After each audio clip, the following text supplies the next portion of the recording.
नमस्कार दोस्तों, जैसा कि आपको पता होगा काफी लंबे समय से एक रेजोल्यूशन के बारे में चर्चा हो रही थी और ये रेजोल्यूशन आया था श्रीलंका के खिलाफ। श्रीलंका नहीं चाहता था कि ये रेजोल्यूशन यूनाइटेड नेशंस की ह्यूमन राइट्स काउंसिल के अंदर अडॉप्ट किया जाए, लेकिन आज जब इस पर वोट हुई है तो यहां पर इसको अडॉप्ट कर लिया गया है। मतलब मेजॉरिटी वोट ने यहां पर यस में फैसला सुनाया है। जो श्रीलंका है वो कोशिश कर रहा था अलग अलग देशों के साथ कि इसके खिलाफ वोट किया जाए। इनफैक्ट यहां पर श्रीलंका ये सोच रहा था कि भारत भी इस बार इसके खिलाफ वोट करेगा, मतलब श्रीलंका के फेवर में वोट करेगा, लेकिन भारत ने फैसला लिया आखिरी में कि यहां पर हम एब्सटेन करेंगे। ना तो हमने नो में वोट किया ना यस में वोट किया। अब इसमें बहुत सारे फैक्टर्स हैं। तमिलनाडु का जो इलेक्शन आने वाला है ये एक फैक्टर है। जियोपॉलिटिकल, आपको पता है कि चाइना अपने आप को इन्फ्लुएंस करने की कोशिश कर रहा है श्रीलंका के अंदर। तो यहां पर हम इस सभी मुद्दों को अच्छे से समझेंगे, जानेंगे कि एग्जैक्टली ये रेजोल्यूशन आया क्यों, श्रीलंका के अंदर ऐसा क्या हुआ है। तो कई सारे जो आपके डाउट्स हैं वो सारी चीजें यहां पर आपको इस वीडियो में क्लियर हो जाएंगी।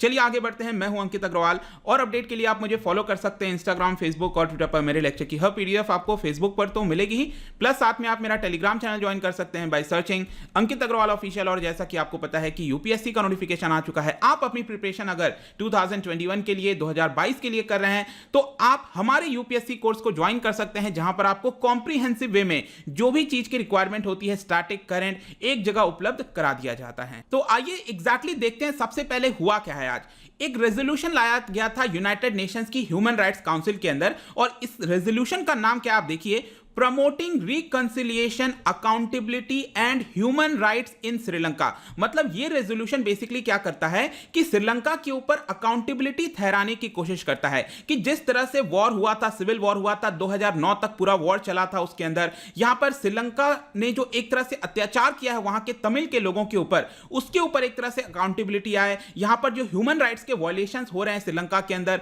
उसके ऊपर अकाउंटेबिलिटी लाई जाए। इसी को लेकर एक रेजोल्यूशन लाया गया था जिसमें 22 मेंबर्स ने फेवर में वोट किया है, मतलब यस में वोट किया। आप देख सकते हो यूएन ह्यूमन राइट्स काउंसिल का ये ट्वीट है और नीचे आप देख पाएंगे यहां पर टोटल जो कंट्रीज ने फेवर किया है उनकी संख्या है 22।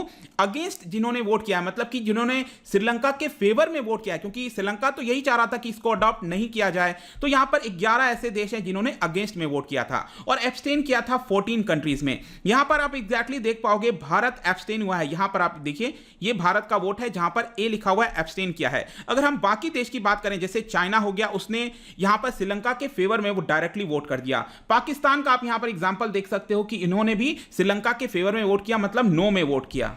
लेकिन उसके बावजूद भी क्योंकि यहां पर जो मेजॉरिटी थी 22 मेंबर्स की, उन्होंने यहां पर इस रेजोल्यूशन को अपनाने में वोट किया है, अडॉप्ट किया है, इसलिए ये रेजोल्यूशन अडॉप्ट हो गया है, मतलब श्रीलंका के खिलाफ चला गया है। यहां पर अब आप सोच रहे होंगे कि यूनाइटेड नेशंस के अंदर तो 193 कंट्रीज हैं, तो इतने कम देश कैसे आते हैं। देखिए यूनाइटेड नेशंस के अंदर हम बात कर रहे हैं ह्यूमन राइट्स काउंसिल के बारे में, और ह्यूमन राइट्स काउंसिल में आप देखोगे तो टोटल 47 कंट्रीज हैं, जिसमें भारत भी इसका मेंबर है। आप देख पाओगे 2019 से लेकर 2021 के बीच में भारत भी इसका मेंबर है, इसलिए भारत ने वोट किया। तो जो भी इसका मेंबर होता है वही इसको लेकर वोटिंग करता है। तो चलिए अब यहां पर एग्जैक्टली देखते हैं हुआ क्या है। ये जो रिपोर्ट है वो आई कहां से, रेजोल्यूशन है क्या एग्जैक्टली। तो देखो आपको थोड़ा सा समझना पड़ेगा। 1983 से लेकर ऐसा बताया जाता है और करीब 2009 तक यहां पर श्रीलंका में गृह युद्ध चला था, सिविल वॉर जिसको हम कहते हैं। तो ये किन्होंने किया था, बेसिकली ऐसा कहा जाता है, जैसे आप देख रहे हो ये जो सिन्हलीज पॉपुलेशन है, जो वहां की एथनिक पॉपुलेशन है, हरे रंग में आपको दिख रहा होगा,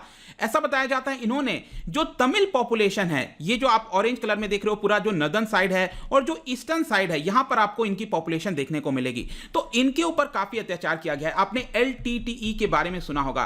तो ये लोग चाहते थे, जो प्रभाकरण वगैरह है, वो लोग चाहते थे कि ये जो पर्टिकुलर एरिया है नॉर्थ का, नॉर्थ ईस्ट का ये जो पूरा एरिया है, वो एक अलग से स्टेट का दर्जा दिया जाए, एक अलग से इनको ऑटोनॉमी दी जाए एक तरह से। तो यहां पर लेकिन जो सिन्हलीज पॉपुलेशन है, जो मेजॉरिटी पॉपुलेशन है श्रीलंका के अंदर, वो ऐसा नहीं चाहती थी। इसी को लेकर यहां पर क्या हुआ, एक काफी लंबे समय तक सिविल वॉर चला था। और ऑब्वियस सी बात है, आप खुद सोच के देखो, क्योंकि ये हमारे जो देश है, जो तमिलनाडु का स्टेट है, यहां पर इसके काफी करीब है, तो हमारी हमेशा से सहानुभूति रहती है तमिल के पॉपुलेशन को लेकर। यहां पर जब भी इसको लेकर कोई वोटिंग होना है, कुछ भी होना है, तो यहां पर भारत हमेशा कहता है कि आपको जो तमिल पॉपुलेशन है उनको बचा कर रखना है, आपको उनके फेवर में चीजें करनी है। तो इसी की वजह से भारत हमेशा डायलेमा में पड़ जाता है कि एग्जैक्टली किस तरह का वो स्टैंड ले। तो यहां पर क्या हुआ है, ये जो रेजोल्यूशन की हम बात कर रहे हैं, इस रेजोल्यूशन को लाने के पहले पहले एक रिपोर्ट लाया गया था office of high commissioner of human rights के द्वारा ऑन 27 ऑफ जनवरी, इसी साल 27 जनवरी को एक रिपोर्ट लाया गया था।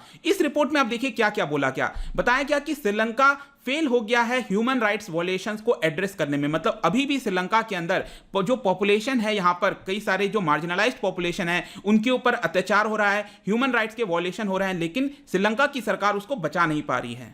इनफैक्ट यहां पर आप देख सकते हो काफी कड़े शब्दों का यहां पर यूज किया गया है, जैसे कि accelerating militarisation of civilian government. जो सरकार है उसके अंदर मिलिटराइजेशन जैसी चीजें दिख रही हैं, जो मिलिट्री के लोग हैं वो सरकार के अंदर आ गए हैं। पॉलिटिकल ऑब्स्ट्रक्शन देखने को मिल रहा है, अकाउंटेबिलिटी नहीं ठहराई जा रही है, एंटी टेररिज्म जैसे लॉज को लाया जा रहा है। इनफैक्ट यहां पर बोला गया है कि जो की एडमिनिस्ट्रेटिव पोस्ट है श्रीलंका के अंदर, उसमें से 28 ऐसे लोग हैं जो कि मिलिट्री से बिलोंग करते हैं, वो फॉर्मर मिलिट्री के अंदर थे। इसी की वजह से इसके अंदर बताया गया है कि ये पूरी तरह से खराब है।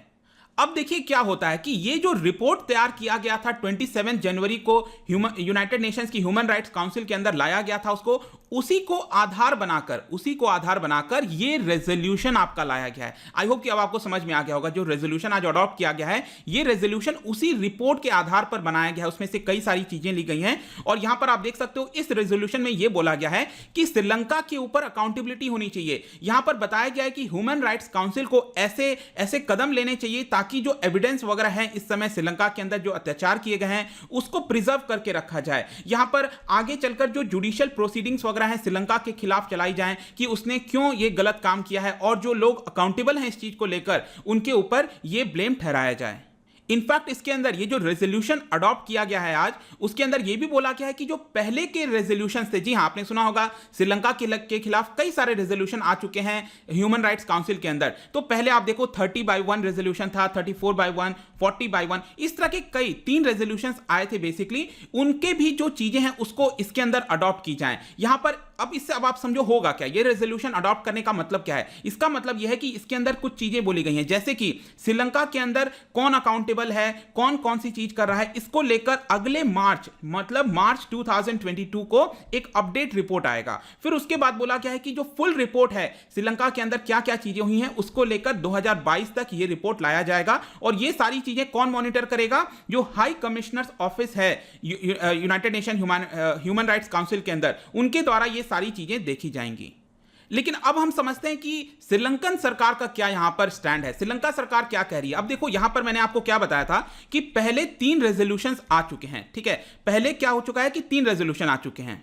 इसमें से जो 2 रेजोल्यूशन था वो यहां पर क्या है कि श्रीलंका नहीं चाहती थी, लेकिन ये जो एक रेजोल्यूशन है आप देखो 30/1 ये रेजोल्यूशन है। अब इसमें आपको समझना पड़ेगा जो इलेक्शंस हुए थे, आपको पता होगा कि 2015 में श्रीलंका के अंदर जो मैत्रीपाला सिरिसेना है वो यहां पर जीत कर आए थे। तो उन्होंने ये कहा था कि चलो ठीक है, ये जो रेजोल्यूशन लाया गया है हम इसको मानते हैं और इसके ऊपर हम इंप्लीमेंटेशन करेंगे। लेकिन 2019 में आपको याद होगा कि यहां पर जो इलेक्शन हुआ था, फिर से नई सरकार आ गई, राजपक्षा ब्रदर्स, गोटाबया राजपक्षा यहां पर प्रेसिडेंट बन गए, उनकी सरकार आ गई। तो अब उनका यह कहना था कि नहीं, श्रीलंका ने जो पिछला वाला रेजोल्यूशन को अपनाया था 2015 वाले को, ये जो 30/1 है, इसको हम अपनाने से मना करते हैं। यहां पर आप देख पाओगे 2019 में जो इलेक्शन हुआ था जिसमें राजपक्षा ब्रदर्स चुनकर आए थे, उन्होंने कह दिया कि पिछली सरकार ने जो वादा किया था इसको अपनाने का, हम उसको हटाते हैं, हम यहां पर उसको नहीं अपनाएंगे। क्योंकि श्रीलंका के अंदर कई सारे टेररिस्ट एक्टिविटीज हो रही हैं, जैसे कि 2019 का ईस्टर्न बॉम्बिंग हो गया,